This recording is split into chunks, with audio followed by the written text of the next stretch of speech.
What is going on, guys? In this video, I'm going to share with you guys a very simple recipe and technique that's going to make some awesome deer jerky. And if you haven't already, make sure to hit that subscribe button. And if you want to support the channel, make sure to check out our online store.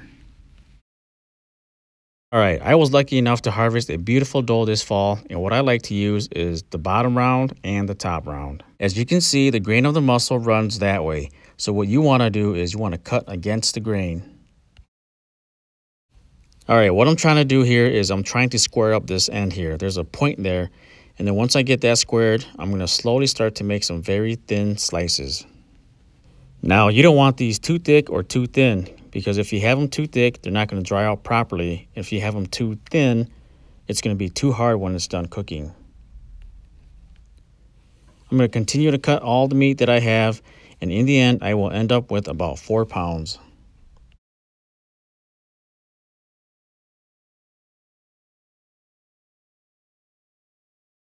In a mixing bowl, you're going to want to put your teriyaki sauce, your salt, black pepper, and garlic powder. For about 4 pounds of meat, you're going to want to use about 12 ounces of teriyaki sauce, 2 tablespoons of salt, 2 tablespoons of black pepper, and 2 tablespoons of garlic powder. Then you just give it a good mix, throw it in a bag, and leave it in the fridge overnight.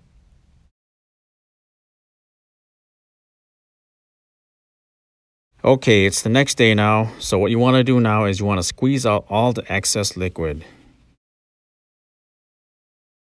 You want to set your temperature on your oven to the lowest setting possible. Mine only goes down to 170. What I like to use are these bamboo skewers. Some people use toothpicks, and you can use toothpicks if you want to, but I just think that these skewers are a lot easier to use because you can throw more meat on the skewers, and it's easier to set on the oven rack. Then all you have left to do is to throw the meat on the skewers.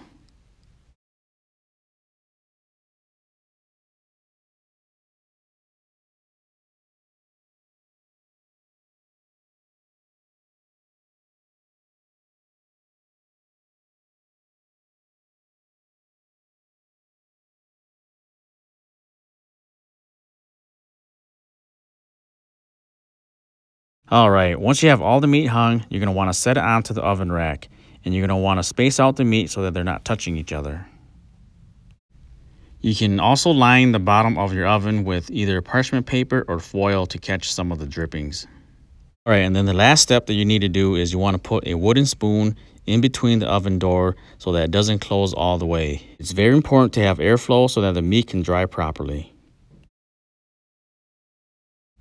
You want to let it do its thing for about 4 to 5 hours, and then you can take it out. I let mine go for about 5 hours, and after that I took it out, and this is the finished product. Some awesome, super tasty deer jerky.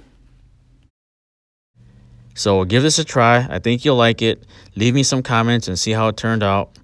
Thanks again for watching, and I'll see you guys on the next one.